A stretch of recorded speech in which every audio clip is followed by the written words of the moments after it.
When you're building something from scratch, the hardest part isn't starting.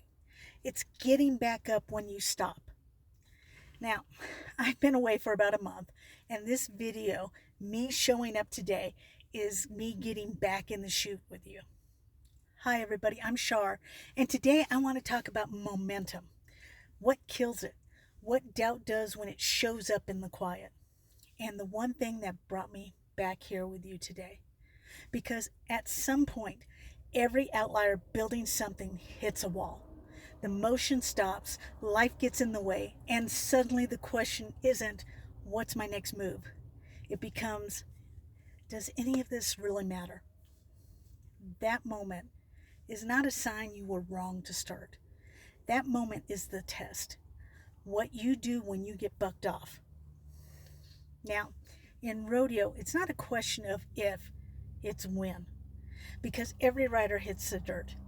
The best ones, the ones who last, aren't the ones who never fall. They're the ones who know what to do after they land. You get up, you shake it off, and you get back in that chute.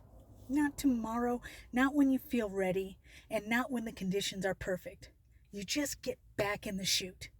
Because the longer you stay on the ground, the harder it gets to climb back over those rails. The dirt isn't the problem. Staying in the dirt is the problem. Now, Newton figured this out centuries ago. An object in motion stays in motion, and an object at rest stays at rest. And here's what you need to know about momentum loss. That doubt doesn't show up while you're moving. It shows up when you stop. When you're in the work, moving, building, creating, showing up, the motion crowds it out. But the moment you stop, even for good reasons, even for a necessary reason, doubt finds that gap. And the longer you're stopped, the louder that doubt gets. Does my message actually matter? Is there anyone out there even listening? Am I building something real or just spinning my wheels? That's the dirt talking. And the only way to shut it up is to get back in the chute. Now, what I've learned about getting back up, almost nobody does it alone. Last year, a friend and I started an accountability group. Just the two of us. We meet every couple of weeks. We're both building something, both different projects, different arenas, but we have the same fundamental challenge. We're both trying to build something that matters in a world that isn't automatically going to make room for it. Now, she's one of my biggest fans. She shows up, she pays attention, she tells me when something lands, and she truly means it. But here's what makes her valuable. Now, if you've been watching my channel, you've heard me talk about the difference between cheerleaders and bullfighters. Cheerleaders say nice things. They like your posts. They tell you good luck. Bullfighters, they show up. They step in when things get dangerous. They challenge you when you're rigging up wrong. They tell you the truth even when it's hard to hear. Now, my friend, that's a bullfighter. Not because she doesn't cheer me on, because she does. She watches my videos and tells me she learns something new every time, and she shows up in the comments and she pays attention. But when I was in the dirt, when the doubt got loud and the momentum was gone, she didn't just tell me it was okay. She acknowledged the struggle, and then she spurred me on forward anyways. That's what bullfighters do. They don't just let you stay down just because you're comfortable there. When the doubt got the loudest, she didn't give me a strategy or a fix. She reminded me of something I already believe. That there are 8 billion people on the earth, and there are people out there who need to hear my message. And people who need to know that they're not alone. Now, I already knew that, and I say it to myself. But sometimes you need your bullfighter to say it back to you. Because when the doubt is loud enough, you can't even hear your own voice anymore.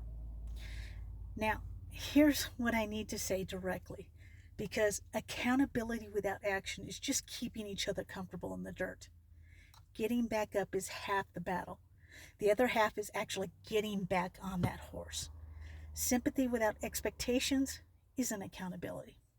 It's just a soft place to land, and sometimes a soft landing is exactly why people stay down. A real accountability partner, the kind worth having, won't let you lower the bar. They'll acknowledge the struggle and still hold you to the standard.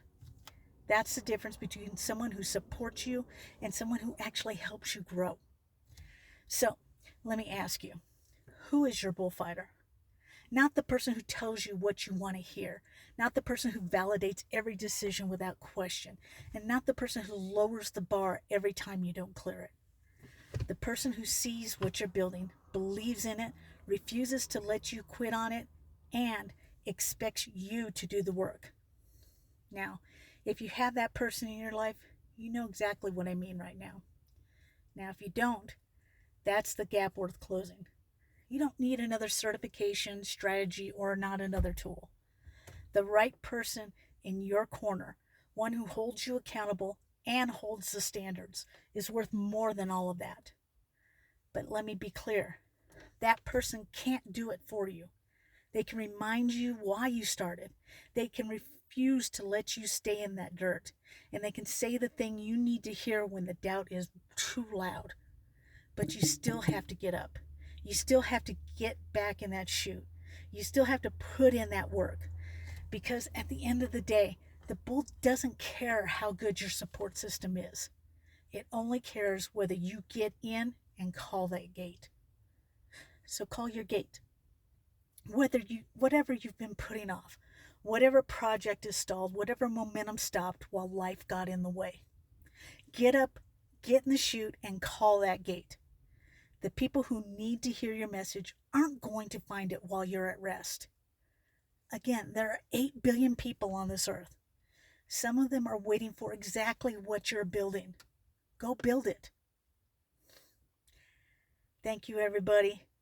Now, if you want to figure out whether you're leading with your iron or instinct and how to use both when the momentum stalls, the Iron and Instinct Self-Assessment is free at the8secondlife.com. The link is in the description. Thank you, everybody. I look forward to seeing you again soon. I'm Shar. Stay in the middle.